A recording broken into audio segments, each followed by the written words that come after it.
Bismillahirrahmanirrahim. Assalamualaikum warahmatullahi wabarakatuh. Alhamdulillahirabbil alamin.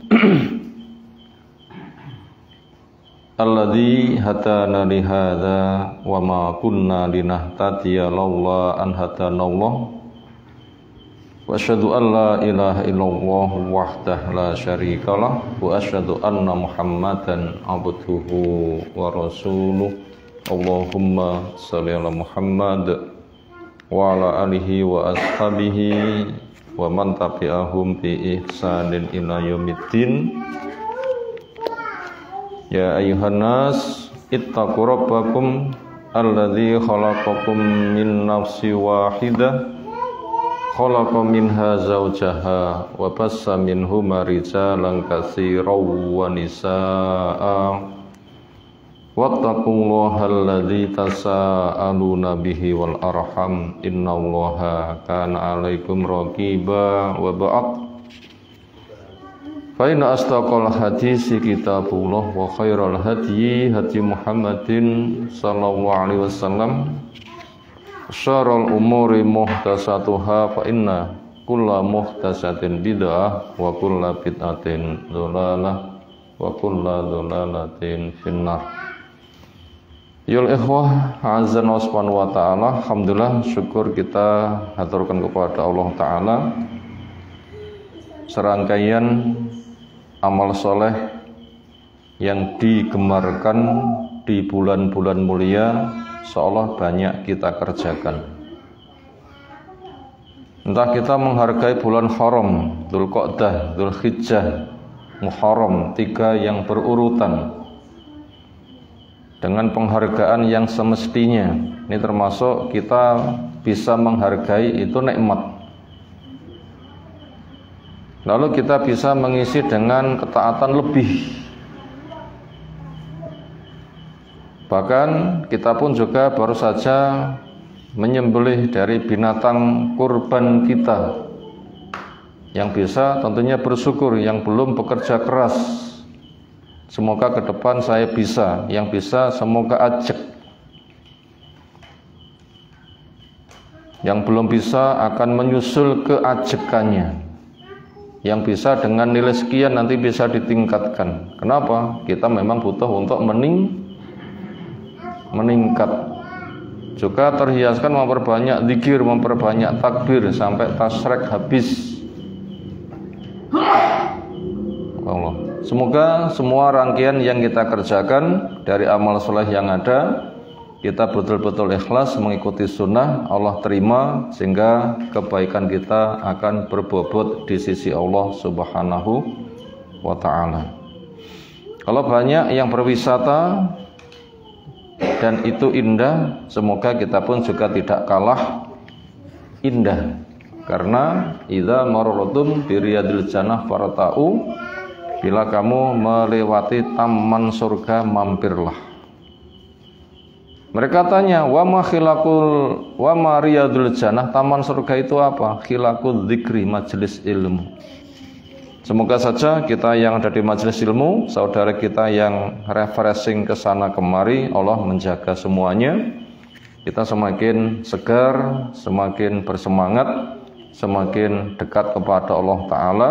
Yang kematian pun juga semakin dekat, kita semakin menyiapkan diri dan mati kita semua dengan husnul khotimah.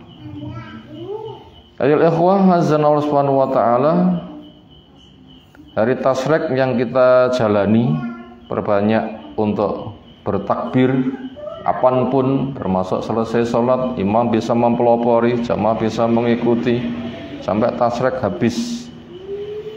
Dan itu hari makan, hari minum, hari penyembelihan. Maka jangan puasa, memang puasa nggak boleh di hari-hari tasrek. Tapi buat yang manasik haji, waktunya menyembelih nggak punya, mungkin kentean duit atau pasarnya stoknya habis, ujung-ujungnya ndak punya, nggak ada binatang yang disembelih, dijolino apa niku? Poso 10 dino, diansur di hari tasrek di sana 7 hari bila sudah pulang, itu yang boleh puasa. yang tidak terikat dengan manasik haji dan tidak ada kasus itu, maka mereka tidak boleh untuk berpuasa. Lah piye niatku poso? Ya sudah, dapat pahala niat, kita dapat pahala kebiasaan. Dan kita dapat bonus pratandang pahalane podo. Penak mboten? Lho penak. Makanya terima saja rukhsah itu. Pahala tidak akan mengurangi kebiasaan kita ketika kondisi normal. Lalu ada halangan-halangan, ketika dapat halangan maka dia pahalanya dibikin sama. Ayat-ayat yang kita kaji dari surah At-Taubah malam hari ini yang ke-34, 35 insyaallah taala, kitab Tafsir Jalalain halaman yang ke-159 bagian depan. Sepertiga baris dari bawah. A'udzu billahi minasy syaithanir rajim. Ya ayyuhalladzina amanu inna katsiran minal ahbari war ruhbani la ya'kuluna amwalan nasi bil batil wa yasudduna an sabilillah walladzina yaknizuna adh-dhahaba wal fiddata wa la yunfikunaha fi sabilillahi fabashshirhum bi'adzabin alim. Yauma yuhma 'alaiha fi nari jahannam fatukwa biha jibahuhum wa junubuhum wa zuhuruhum hadza ma kanastum li anfusikum fazuqu ma kuntum taknizun. Ya ayyuhalladzina amanu, wahai orang-orang yang beriman. Ini panggilan kasih sayang kepada yang betul-betul beriman, semoga semakin istiqomah. Kepada orang yang hatinya kafir, penampilannya iman, ketika mereka dipanggil mereka tobat untuk jadi orang beriman yang benar. Kepada ahli kitab yang mereka merasa punya kitab, sementara ketika mereka ketemu dengan Nabi Muhammad SAW harus mengikuti Nabi kita, mereka segera beralih. Karena Nabi kita membenarkan kitab yang dulu dan mencukupkan dengan apa yang ada, yang dibawa Nabi Muhammad SAW. Itu panggilan kasih sayang. Karena mereka hidup, dipanggil menyambut, diperintah tandang, dilarang berhenti, disuruh berkarya, mereka sami'na wa ata'na mas tata'na. Saya siap mendengar, saya siap taat sesuai dengan kemampuan. Bila kami punya kelemahan, kami haturkan. Rabbana la tu'akhidna in nasina aw akhtana. Rabbana wa la tahmil alaina isran kama hamaltahu 'alal ladzina min qablina. Rabbana wa la tuhammilna ma la taqata lana bih wa'fu 'anna waghfir lana warhamna anta maulana fangsurna 'alal qaumil kafir. Itu ketika enggak ada kemampuan. Setelah bekerja keras tidak mampu, kita minta pada Allah Subhanahu wa taala untuk dimaafkan. Lupa, salah, nggak disengaja, nggak ada kemampuan, dan kita minta supaya tidak diberikan tugas dari luar kemampuan, dan kita minta ketabahan, kesabaran, ditolong dari orang-orang kafir dan seterusnya. Apa kriteria orang beriman? Ada makna bahasa, ada makna istilah. Makna bahasa, apa itu iman? Percaya dengan yakin tanpa keraguan. Apa definisi iman? Percaya dengan yakin tanpa keraguan tentang kedudukan Allah dan mewujudkan apa yang jadi kewajiban. Apa kedudukan Allah? Terwakili dengan 3 jenis tauhid. Apa 3 jenis tauhid itu? Rububiyah, asma wa sifat, dan uluhiyah. Apa tauhid rububiyah? Pengakuan bahwa pencipta, pengatur, pengurus, pemilik alam raya hanya Allah. Apa tauhid asma wa sifat? Allah punya nama-nama menunjukkan kerjanya sempurna. Semakin dikenali kerja Allah, keagungan Allah, orang semakin takjub dan semakin bergantung. Dan semakin mengenali diri semakin tampak kelemahan. Apalagi mati ranggawa popo, semua akan dihisab. Kepada siapa bergantung? Kepada Allah. Apalagi ketika meniti jembatan di atas jahanam, kepada siapa bergantung? Kepada Allah. Sehingga bila mikir ke sana, dia siap mewujudkan tauhid uluhiyah. Apa itu tauhid uluhiyah? Penghambaan seorang hamba ketika menghamba semata hanya kepada Allah Ta'ala. Allah yang disembah, cara Allah yang dipakai, rahmat Allah yang diharapkan dengan 3 rasa. Napa 3 rasa niku? Senes manis, senes asin, senes kecut. Apa 3 rasa itu? Harap, cemas, cinta. Ketika kita taat berharap semoga diterima. Kita banyak punya kesalahan, kita takut, makanya segera bertobat. Allah Ta'ala zat yang paling dicintai. Kecintaan paling cinta ketika ketemu Allah Ta'ala ketika berada di surga. Itu 3 rasa. 3 ini tidak boleh untuk dipisah. Dipisah hancur. 3 ini harus beriringan. Itu mengakui 3 kedudukan Allah. Mengakui kedudukan Allah terjelaskan dengan 3 jenis tauhid. Yang 3 jenis tauhid itu sudah bisa baca di Al-Fatihah. Alhamdulillahirabbil alamin. Tauhid napa niku? Rububiyah. Ar-Rahmanir Rahim, Maliki Yaumiddin. Tauhid napa niku? Asma wa sifat. Iyyaka na'budu wa iyyaka nasta'in, ihdinas siratal mustaqim. Tauhid apa itu? Uluhiyah. Makanya selami Al-Fatihah nanti akan mengetahui kedudukan Allah Ta'ala. Bila sudah mengetahui kedudukan Allah Ta'ala, diwujudkan kewajiban kita laksanakan dengan 5 hal. 1, diyakini di hati tanpa ragu. 2, ikrar lisan kita sebagai perwujudan hati yang mantap dengan 2 kalimat syahadat. Nomor 3, diwujudkan badan kita digerakkan untuk taat.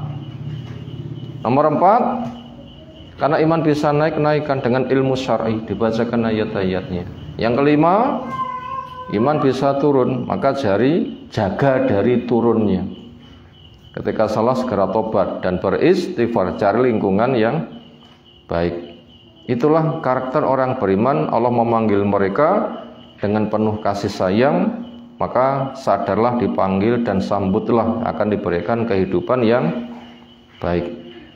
Ketika Allah memanggil ada proyek kebaikan, kita diberitahu raihlah. Atau ada bahaya, kita diwaspadakan, waspadalah. Bila kita tanggap, nanti akan diberikan keselamatan. Di sini ada peristiwa apa ketika orang beriman dipanggil? Nek pitik dipun celuk kur, badhe dinapak nih. Pakan. Kita dipanggil ya ayyuhalladzina amanu, badhe dinapak nih. Diberi petunjuk. Apa itu petunjuknya? Inna katsiran minal ahbar, sesungguhnya kebanyakan dari tokoh agamanya Yahudi. Ini kita diwaspadakan. Tipe orang gagal. Kamu jangan punya tipe seperti tipenya wong gagal. Sopo tipe orang gagal? 1, tokoh ilmuwan Yahudi namanya Ahbar. Yaitu berilmu tinggi tapi ilmu nggak diamalkan. Dan umat ini ada yang mengaku Islam tapi tipenya bergaya Yahudi. Waruhban, semuanya ruhban, ahli ibadahnya Nasoro. Senang beribadah tapi tidak ada ilmu. Di masyarakat banyak kan senang ibadah tanpa ilmu. Agama ngarang melu-melu, sing penting anak buai akeh, raketang bid'ah. Bagaimana mereka? La ya'kuluna amwalan nas, mereka memakan harta manusia. Ya'kul memiliki makna ya'khudun, mengambil. Prakteknya mengambil, tapi bahasanya memakan. Apa masalahnya? Prakteknya mengambil, tapi bahasanya memakan. Apa masalahnya? Mengambil untuk kepentingan makan. Makan itu kebutuhan orang hidup kepada dunianya sing paling gede. Napa? Kebutuhan orang hidup kepada dunianya yang paling besar, makan. Nanti bila sudah makan akan ada fungsi yang lain. Itu ibaratnya makan itu loko, berikutnya gerbong-gerbong yang nanti akan mengikuti untuk beli rumah, kendaraan, berdandan. Itu termasuk gerbong-gerbong berikutnya sing katut. Nah begitu. Mereka tuh mengambil harta manusia bil batil, dengan batil. Ini merupakan pewaspadaan cinta pada dunia yang berlebihan. Cinta pada dunia boleh enggak? Itu fitrah. Kita belum pernah menata rasa cinta, Allah sudah berikan. Memang zuyyina linnasi hubus syahwat minanisa wal banin wal qanatil muqantara. Dihiaskan pada manusia rasa suka kepada perkara yang menarik selera. Napa perkara yang menarik selera? Suka lawan jenis, suka anak, suka harta yang bertumpuk dengan aneka ragam macamnya. Punya jabatan, punya harta, syahwatnya tersalur. Itu memang sudah difitrahkan, gawan bayi kita belum pernah memasang sudah ada. Di situ kita diuji. Cintamu kepada harta gunakan untuk cinta hakiki. Cintamu kepada harta bila kamu nikmati sekarang, akhiratmu ndak entuk. Tapi cintamu kepada harta gunakan untuk meraih akhirat yang asli.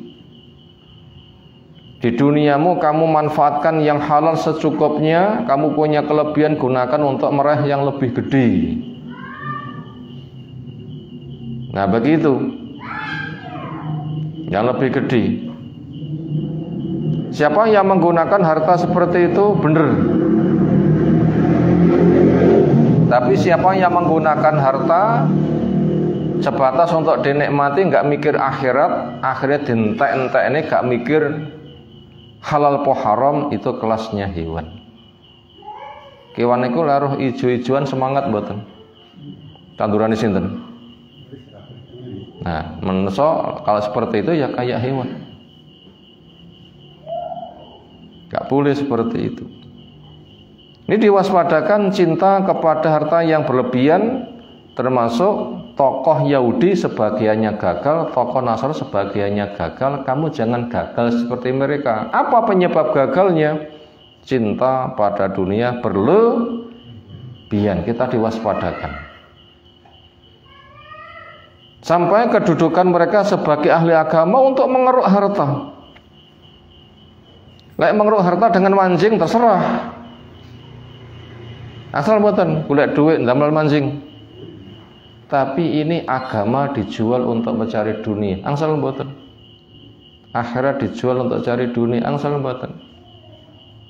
Amanat dia sebagai ahli ilmu yang beragama, ternyata itu digunakan untuk mengeruk dunia, bukan untuk ditunaikan amanat. Itu kegagalan mereka. Sampai seperti itu kita diwaspadakan.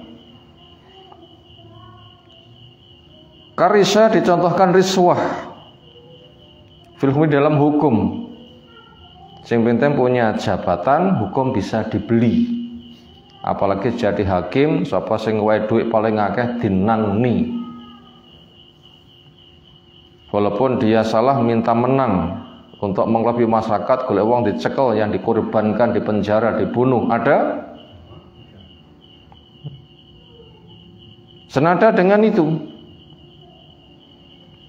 ini kegagalan sebagian tokoh Yahudi, dan itu mayoritas. Sebagian kegagalan tokoh Nasoro, dan itu mayoritas. Wa yasuduna, dan mereka menghalang-halangi annasa manusia an sabil dari jalan Allah, an dinihi dari agama Allah.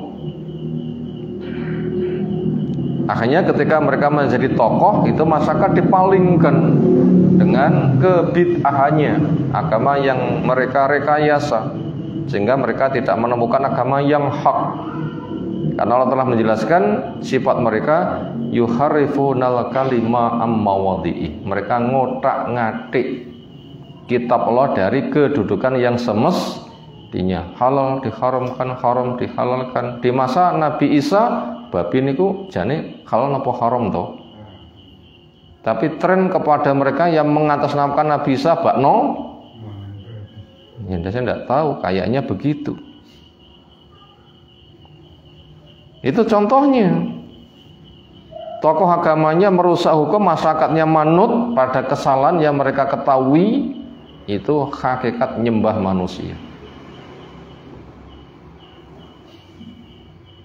Akhirnya Allah mengancam kepada mereka yang kesengsem dunia, tidak mikir halal dan haram, bahkan merampas, bahkan kedudukan beragama untuk mencari dunia, sehingga kewajiban-kewajiban agama berkaitan harta tidak ditunaikan, semisal sedekah, zakat dan macam-macam. Kepada mereka yang seperti itu masuk kategori sebagai kanis. Napa kanis? Orang yang menggudangkan harta. Artinya menumpuk-numpuk harta tidak dizakat. Itu namanya kanis. Man indahu kanzun, orang yang di sini ada gudang. Ini kira-kira orang beriman setelah sedekah, setelah zakat, setelah ini itu, kira-kira punya gudang boleh enggak? Boleh. Orang dikatakan punya gudang itu bukan bentuknya gudang. Tapi orang yang menggudangkan dikatakan salah, yaitu harta yang digudangkannya enggak dizakati. Apabila hartanya sudah menggudang sepenuh bumi atas bawahnya, itu sudah dizakati semuanya, itu bukan gudang. Itu namanya khair. Tinggal mensyukuri. Namanya khair, tinggal mensyukuri. La isa mensyukuri, sukses.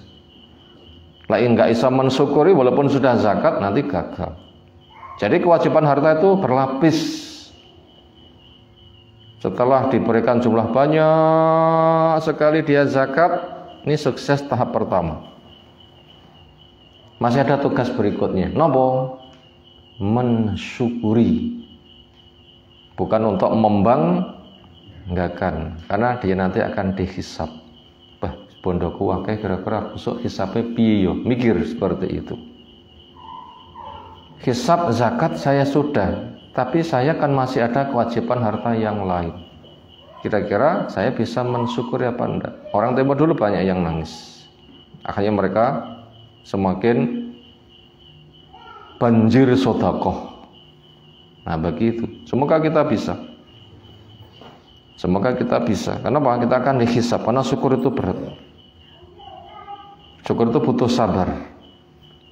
Dua-duanya perkara yang sangat berat. Waladina, orang-orang itu sebagai mubtada, yakni zona yang menggudangkan adzhaba, emas, wal fiddata dan perak, wala yunfikuna dan tidak meninfakannya, ai al-kunuza gudang tadi, fi sabili di jalan Allah. Ai maknanya la yu'aduna tidak mau menunaikan minha dari hartanya, haqqan haknya harta, minaz zakati dari zakat dan yang lain-lain. Itu sebagai mubtada, isim ma'rifat di awal kalimat butuh keterangan. Maka orang yang kayak begitu, bagaimana keterangannya? Fabasyirhum, sampaikan berita yang membuat kulit mereka jadi merinding. Akhbirhum, bentuknya apa? Berita yang membuat kulit merinding. Bi adzabin alim, dengan siksa yang menyakitkan. Alim memiliki makna mu'lim, menyakitkan. Bagaimana bentuk siksa itu? Yauma, ingat suatu hari, yuhma akan dipanggang. alaiha pada hartanya, fi narijan di atas jahanam. Di panasnya pol. Bila kita punya setrika lawas, gimana sih batok, panasnya sangat, sing disetrika jebule klambi malih halus. Nggih mboten? Iki sing disetrika duduk klambi tapi sing diklambeni. Wongi. Naudzubillah min dzalik. Allahumma ajirna minan nar. Ya Allah, lindungi kita dari neraka. Fatukwa tuhroku fatukwa, maka dibakarkan dia dengan emas perak yang dipanggang tadi, yang dicos di setrika apanya? Jibau batuk. Batuk nopo dahi. Ini bagian depan wajah. Ada bahasa lain jidat niku napa nggih?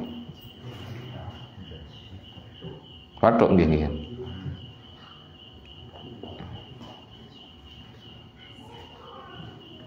Wa junub dan lambungnya. Wa dhuhur dan punggungnya. Bagian depan ke bawah, pinggir ngiwanangan bawah, belakang bawah. Ini kira-kira atas pun kira-kira kulit daging langsung mak klunyum. Naudzubillah min dzalik. Seperti apa panasnya.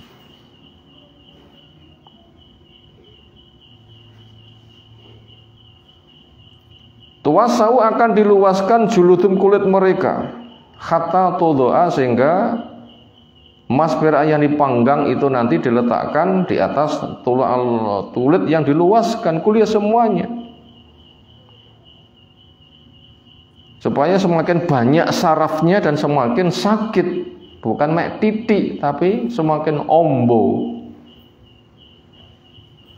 Wah, kalau dikatakan pada mereka, hadza ma kanastum, ini yang kamu gudangkan, harta kamu tumpuk yang tidak kamu keluarkan zakatnya. Yang fusikum, untuk diri kamu, wazukum, maka rasakan, ma kuntum taknizun, apa yang kamu gudangkan. Ayat jazahu, rasakan balasannya. Dan itu lamanya 50.000 tahun. Sementara kita sekitar umur swidak 70-80 sing 100 jarang. Ternyata sakit seperti itu kayaknya belum. Itu bagaimana 50.000 tahun terus? Naudzubillah min dzalik. Sekarang terjemahnya, wahai orang yang beriman, waspadalah terhadap karakter generasi gagal. Siapa mereka? Tokoh ahli ilmu dari kalangan Yahudi, pinter tapi enggak diamal. Tokoh ahli ibadah dari Nasara, senang ibadah tapi enggak punya ilmu, apa yang kerjakan bid'ah ngarang. Mereka termasuk orang yang kesengsem harta sampai kedudukan sebagai wong sing agamis untuk mengeruk harta, mengambil dengan cara batil. Mereka juga termasuk orang yang punya karakter menghalangi manusia dari jalan Allah. Ilmu enggak diamalkan berarti menghalangi manusia. Beribadah tanpa ilmu itu juga menghalangi manusia, enggak sampai kepada tujuan. Lalu harta yang mereka banggakan sampai agama dikorbankan untuk mencari harta, apakah mereka akan selamat dengan hartanya? Jawabnya tidak. Ternyata mereka akan memetik musibah di sana, dahsyat disiksa dengan hartanya. Kalau di dunia belum disiksa dengan hartanya, artinya tidak separah di akhirat. Di akhirat akan puncaknya disiksa dengan hartanya. Itu orang yang numpuk harta emas perak, tidak mengeluarkan zakatnya di jalan Allah. Sampaikan kepada mereka berita yang mengerikan, membuat kulit mereka merinding. Bentuknya suatu hari emas perak yang mereka kumpulkan akan dipanggang di atas jahanam, lalu dicoskan dahinya, lambungnya, punggungnya, sambil dikatakan, ini yang kamu gudangkan untuk dirimu, rasakan apa yang kamu simpan dari hartamu. Na'udzubillah min dzalik. Berikutnya kita masuk kepada rangkuman dari 2 ayat yang telah kita pelajari, di mana ayat kemarin mereka memiliki permusuhan sengit kepada orang-orang beriman.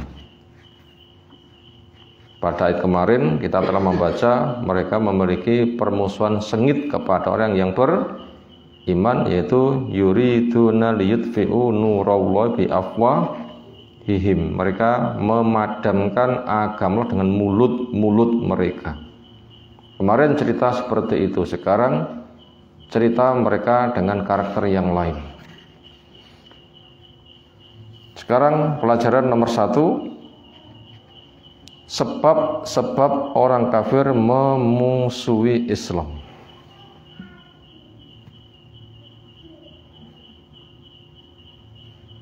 Yaitu iri. Yaitu karena iri. Mereka puncak tujuan hidupnya untuk mencari dunia. Mereka puncak tujuan hidupnya untuk mencari dunia. Sementara dunia dipegangkan pada orang beriman karena keimanannya. Titik. Sementara dunia dipegangkan kepada orang beriman karena keimanannya. Titik. Kita ulang. Sebab orang kafir memusuhi Islam. Apa tadi sebabnya? Iri. Mereka puncak tujuan hidupnya untuk cari dunia. Mereka puncak tujuan hidupnya untuk cari dunia. Sementara dunia dipegangkan pada orang-orang beriman karena keimanannya. Titik. Ini pelajaran nomor 1.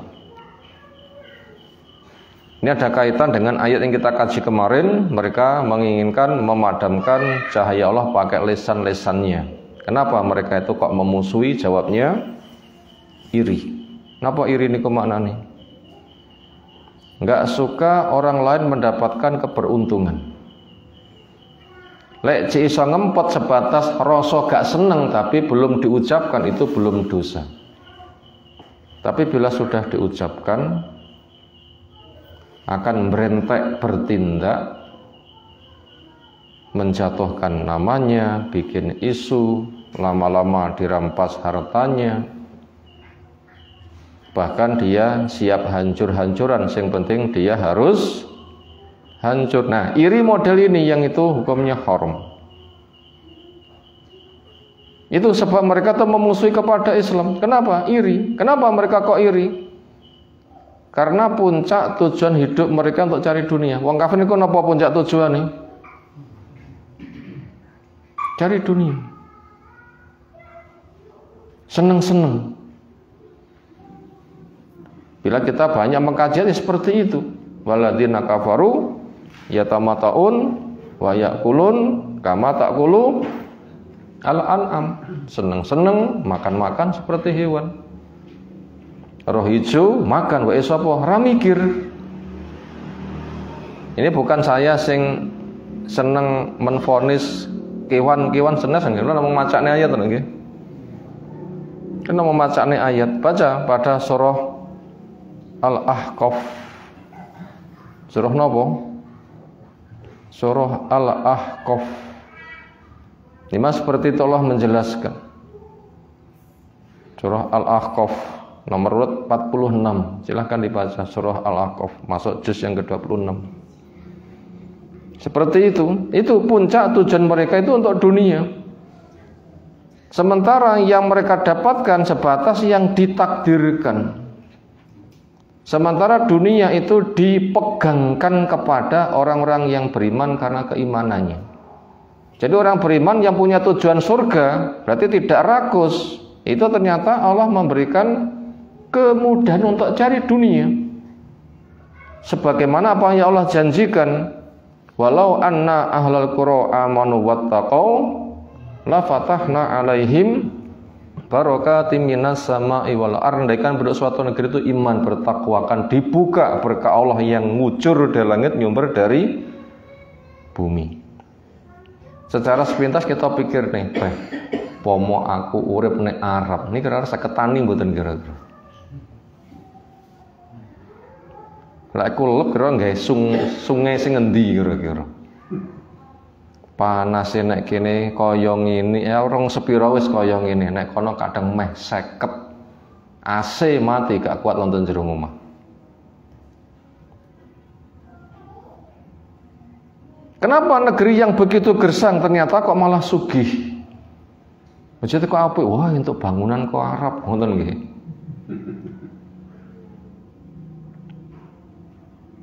Mereka itu memiliki kelebihan, terjaganya tauhid.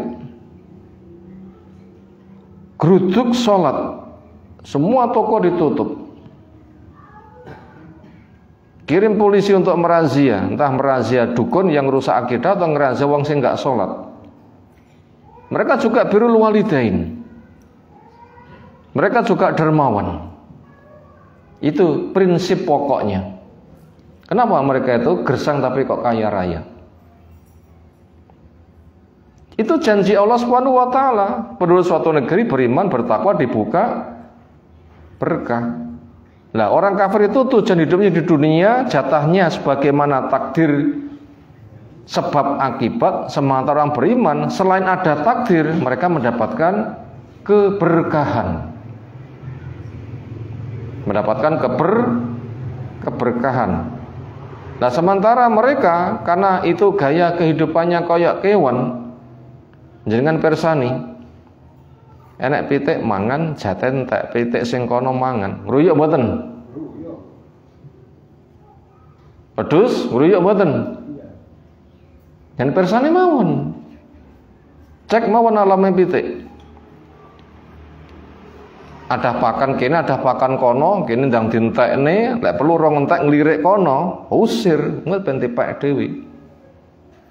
Itu iri. Ini kita simpulkan nomor satu, sebab orang kafir mau Islam. Kenapa? Iri. Kenapa? Mereka puncak tujuannya hidup untuk cari dunia, sementara dunia dipegangkan kepada orang beriman karena keimanannya. Ya begitu loh. Maka negara-negara penjajah itu adalah negara kafir, yang dijajah rata-rata negara Islam. Nih, ada kaitan dengan yang kemarin. Sekarang nomor 2, bila dunia sebagai puncak tujuan. Bila dunia sebagai puncak tujuan, maka mereka akan mencari dengan. Bila dunia sebagai puncak tujuan, maka mereka akan mencari dengan titik 2. 1, menghalalkan segala cara.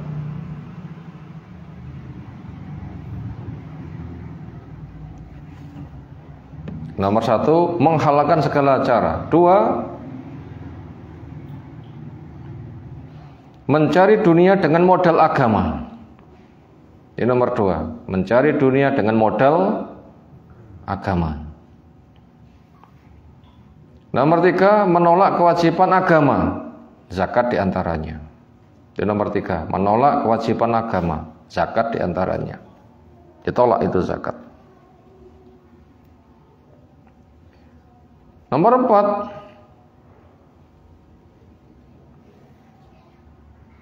salam tempel kepada wakil Allah. Salam tempel kepada wakil Allah. Nomor 5, surat tebusan dosa atau surat tobat. Itu nomor 5, surat tebusan dosa atau surat tobat. Nomor 6, gerakan donasi pada acara agama palsu. gerakan donasi pada acara agama palsu. Itu nomor 6. Nomor 7, pajak 10% dan lain-lain kepada jamaahnya. Nomor 7, pajak 10% dan lain-lain kepada jamaahnya. Nomor 8, ijazah untuk mencari dunia.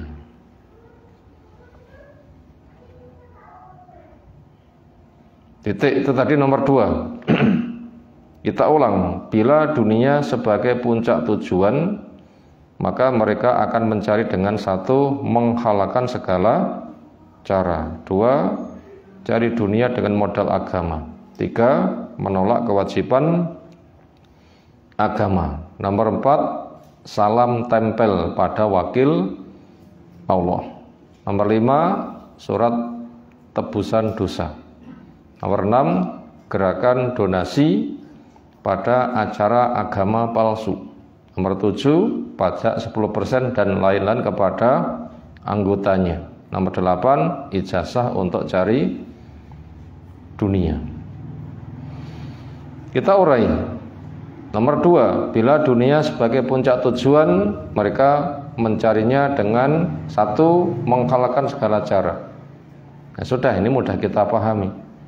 Korupsi, suap, ngerampok, ya sembuh. Macem-macem itu nanti. Macem-macem. Apalagi orang itu tahu seluk-beluk orang kafir mengurus negara, caranya menguasai harta, wah itu gak karuh-karuan. Gak karuh-karuan.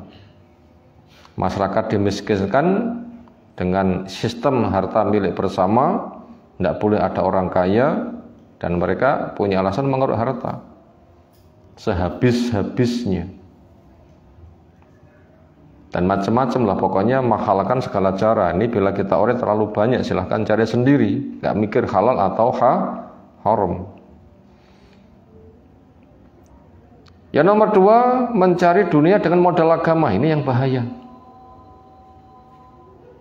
Sampai agama dikorbankan, kedok agama untuk mencari dunia. Contohnya ya tadi, ahli agama Yahudi, ahli ibadah Nasoro. Kenapa ilmu nggak diamalkan? Kenapa beribadah tanpa ilmu? Itu ujung-ujungnya untuk cari dunia. Itu yang kedua, dan itu banyak sekali, dan itu tidak boleh. Makanya ada seorang ahli ilmu ketika belanja itu mendapatkan koruting, ya mau dikoruting. Saya belanja pakai duit, aku nggak belanja pakai agamaku. Kadang nek unen-unen, masa ustad rawani rabi loro? Ya, memangnya ustadnya ngirim modal rabi loro nggih? Aneh. Masa aku kaji ra percaya, aku ki ustad lho. Aku kaji ping 17. Ujung-ujungnya untuk merekam pada orang lain. Loh, ada yang kayak begitu. Begitu kelambi kaji ini dicepoti jebule tatonan kabeh. Ada yang kayak begitu. Termasuk yang ketiga, mereka menolak kewajiban agama yaitu zakat. Dan lain-lain. Nek zakat sudah ditolak nanti termasuk kewajiban jadi warga yang perusahaannya kena pajak, mungkin juga nggak akan dipajeki. Yang dipajeki sing miskin-miskin, wah dia nggak dipajeki, pada itu kaya raya. Mungkin saja. Itu menolak kewajiban agama, terus nggak mau zakat. Termasuk salam tempel kepada wakil Allah. Napa niku salam tempel? Salaman kepada yai, ya salaman itu warung mbah yai ini mesti dilebokne, diisyaratkan yang dodo. Ini kenapa maksudnya persalaman ngenten? Salam tempel metu amplope dilebokne jero ngesore ketiak ngoten. Iki ono wonten sing tukang ngadai ini. Nah iku kandel. Mungkin dungane dawa. Dia punya perasaan saya itu wakil Allah. Lah pengen dongo nggak liwat aku, nggak teko. Lah pengen dongane dawa, salam tempelnya kudu amplope kandel. Dongane dawa. Makanya dibikin urutan. Kok sing ditungane nomor 1, kok bayarnya sepene. Kaya ndelok bal-balan nanti sing kelas elit nanti karsise piro begitu. Sudah dikelas-kelaskan seperti itu. Ada kan? Umbruan. Termasuk surat tebusan dosa. Surat tebusan dosa. Ini kalau gayanya ahli kitab itu betul-betul ada yang seperti itu. Salah nyata tobat, tanda tangani bayar sekian, terang-terangan. Termasuk gerakan donasi pada acara agama palsu. Contohnya memperingati hari kelahiran Nabi. Man anfaqa dirhaman ta'ziman maulidi ka'annahu anfaqa misla uhudin zahaban. Siapa sing infak sak dirham dalam rangka mengagungkan hari kelahiranku, seolah dia infak sak gede gunung Uhud emas. Wah malah donasi untuk acara itu, ujung-ujungnya tetap mengumpulkan harta untuk tokohnya dengan acara palsu kayak begitu. Macamnya apa? Banyak nanti. Ujung-ujungnya seperti itu, macamnya nanti banyak. Termasuk pajak 10% kepada kelompoknya. Ada seperti itu, pajak 10% atau berapa. Itu urusannya apa itu? Ada itu. Ada. Termasuk cari ijazah dalam rangka cari jabatan tinggi di dalam alam agama. Aku wis doktor. So nak ngulang nak yayasan Islam mesti jabatan paling dhuwur, gajine paling dhuwur. Itu walaupun sing dijekne bener, tapi tujuannya untuk mengeruk harta, itu juga butuh untuk dikritik seperti itu. Orang berdakwah itu tugasnya itu menyampaikan, dan gajinya fadilah dari dakwah. Adapun selesai dakwah diajak makan, ada uang transport, itu kan sebatas kemanusiaannya. Orang itu ketika diberi itu ingin membalas membeli memang ta'awun. Bila kamu diberi bukan permintaanmu, terima. Kamu butuh, kamu pakai. Kamu nggak butuh, kamu sedekahkan. Luwes. Tujuannya berdakwah, mengejar fadilah dakwah. Dini-dini nek kono ternyata mendapatkan fasilitas ini itu, transport pulang pergi diganti, keluarga ditinggalkan, nggak sempat kerja, diijoli dan sebagainya. Itu bukan permintaan, itu orang itu mikir dewi, itu ndak ia cari. Secara potensi diri dia lengkapi semuanya, ternyata di sana mendapatkannya. Dan orang itu apabila sudah niatnya benar lalu berbuat, tidak cari imbalan manusia, diberi bukan karena permintaannya, itu tidak boleh nolak. Bila kamu butuh ambil, kamu nggak butuh kamu sedekahkan. Sifatnya seperti itu. Ini standarnya. Itu standarnya. Tapi orang tadi niatannya bukan itu. Sok lek gede dadi apa? Profesine bapak terus nobah, lahannya basah. Wis dadi korek internasional diundang pisan nek kono-kono wae. Lahane basah, mangane mesti enak. Dan seterusnya. Itu walaupun yang dibaca benar dan semisalnya, tetapi niatannya seperti itu. Yang kita juga mengkhawatirkan yang seperti itu. Wallahu a'lam. Makanya poin kedua wajib kita perhatikan, karena Yahudi telah gagal, Nasrani telah gagal. Di antaranya adalah kedudukan agama untuk mencari dunia. Ya'kulunad dunya biddin. Baca di tafsir Ibnu Katsir.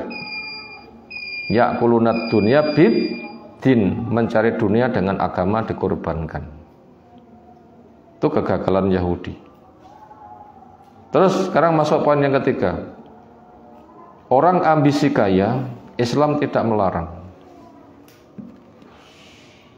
Orang ambisi kaya, Islam tidak melarang. Cara aman ketika jadi orang kaya. Cara selamat jadi orang kaya. Saya ulang, orang ambisi kaya, Islam tidak melarang. Cara aman ketika jadi orang kaya. Titik 21. Memanfaatkan harta untuk keduniaan secukupnya. Memanfaatkan harta untuk keduniaannya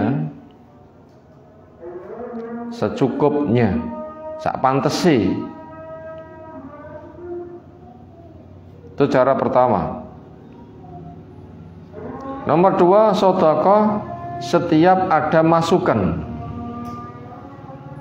Bersedekah setiap ada masukan. Nomor 3, sedekah setiap hari. Nomor 3, sedekah setiap hari. Nomor 4, sedekah ketika ada orang yang berhajat. Nomor 4, bersedekah ketika ada orang berhajat. Nomor 5, zakat. Nomor 5, zakat. Nomor 6, banyak sedekah. Nomor 6, banyak sedekah. Karena walau semua jalan agama telah ia danai, karena walau semua jalan agama sudah ia danai, dia tetap akan dihisab.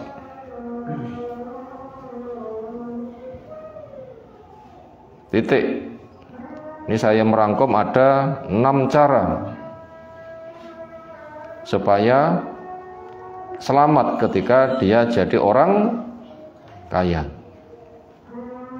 Orang ambisi kaya, bila kita ditanya, pengen sugih apa pengen miskin? Apa jawabnya? Pengen sugih. Islam membolehkan kan orang itu pengen sugih? Membolehkan, didorong.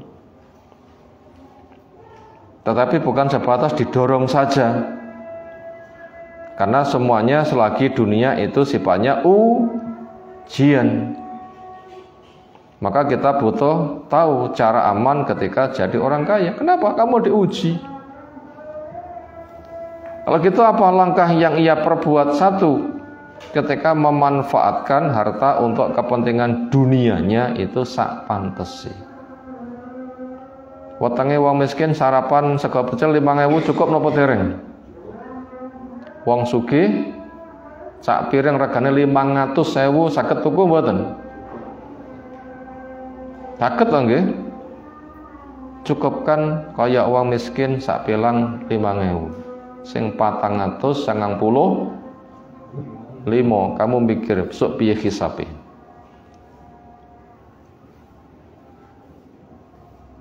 Kamu beli sak piring 500.000, monggo boleh, duit-duitmu, kamu juga sudah zakat. Boleh kan?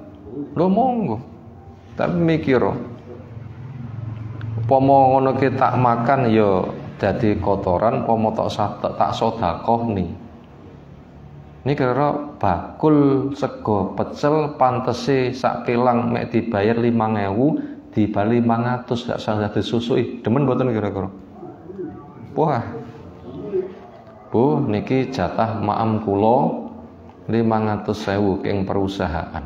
Ning kula 5.000 cukup. Niki kagem panjenengan. Turahane rasa disusui. Dan kita diuji. Itu sebatas contoh memudahkan. Bukannya kita harus begitu, tapi kita wajib mikir. Dan memang Nabi SAW itu ketika berdoa, Allahumma ahyini miskinan wa amitni miskinan wa ahsuni ma'az zumratil masakin. Ya Allah, jadikan gaya kehidupan koyo miskin titik cukup. Bukan aku dadi miskin, basa Jawane moga-moga aku kere, bukan begitu maknanya. Tapi cara sikapku ketika memenuhi kebutuhan hidupku kaya miskin sakmono wae cukup. Walaupun sakmu ini jane ya iso, tapi sakmono wae cukup. Maknanya begitu. Sehingga nanti matinya juga matinya sebagai orang yang kaya miskin. Mudah pengurusannya. Ketika nanti dihisab bersama orang miskin, gak banyak yang dihisab. Ini cara selamat yang nomor 1. Manfaatkan harta untuk kepentingan duniamu secukupnya. Masing-masing kita bisa mengukur secukupnya gitu, mboten kudu mek 5.000 kudu ngono mboten nggih. Masing-masing itu punya kondisi dan dicek. Tapi nanti maknanya kelasnya itu seimbang. Nomor 2, sedekah setiap ada masukan. Kayak ambekan, menghirup, menghembus, ada masukan segera disisihni. Maka cepai kotak infak beberapa. Begitu dapat masukan bakso samengkok 9.000, go infakin dan disisih nih begitu. Enak bakul bakso, mesti cepai kontak jentrek-jentrek seperti itu. Ada masukan segera disisih nih. Bakul itu berpotensi dapat duit sewaktu-waktu. Yang ketiga, sedekah setiap hari karena turun 2 malaikat. Yang satu mendoakan kepada yang infak beri ganti, kepada yang tidak infak hancur, maka sedekah setiap pagi walaupun 500 rupiah. Tapi ajekno mendino. Nomor 4, sedekah ketika ada orang-orang itu punya hajat. Allah nolong hambanya, selagi hamba nolong kepada saudaranya. Wong teko nggo proposal, ya sumbang, aja muni aku ora duwe duit. Piro ya terserah. Tak sumbang 100 ribu ya ndak apa-apa.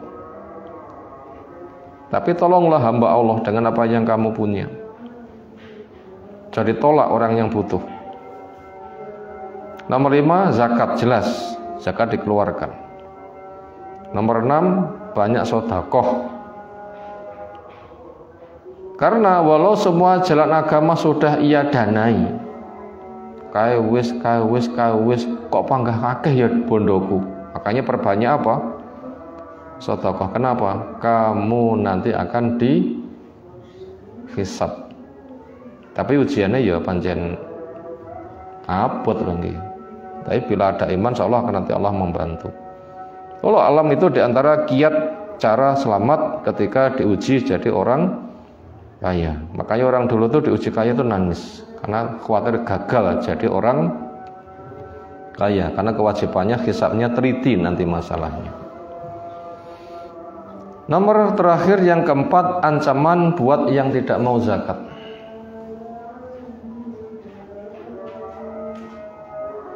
Ancaman bagi yang tidak mau zakat. Titik 2, harta jadi setrika, dipanggang di atas jahanam, diluaskan kulitnya. Ketika sudah dingin dipanggang lagi. Lamanya 50.000 tahun. Titik. Ancaman buat yang tidak mau zakat, hartanya jadi nopo? Setrika. Pemanasin nopo? Dipanggang di atas jahanam. Bukan listrik dicop nih, pemanasnya dipanggang di atas jahanam. Gimana kulitnya? Dibikin luas. Ketika sudah dingin dipanggang lagi. Berapa lamanya? 50.000 tahun. Ini bila kita baca ayatnya, tafsirnya, beberapa tafsir, kita bisa simpulkan makna-makna seperti itu. Ini makna yang sempat tertulis saja, yang lainnya tetap masih luas. Demikian yang kita kaji kesempatan malam hari ini. Semoga Allah berikan ilmu bermanfaat untuk kita. Bila kita diuji kaya, bisa sukses menghadapi hisabe wong sing sugih. Insyaallah kelanjutannya kita kaji waktu depan. Semoga Allah berikan ilmu bermanfaat. Subhanakallahumma bihamdika asyhadu an la ilaha illa anta astaghfiruka wa atubu ilaik. Assalamualaikum warahmatullahi wabarakatuh.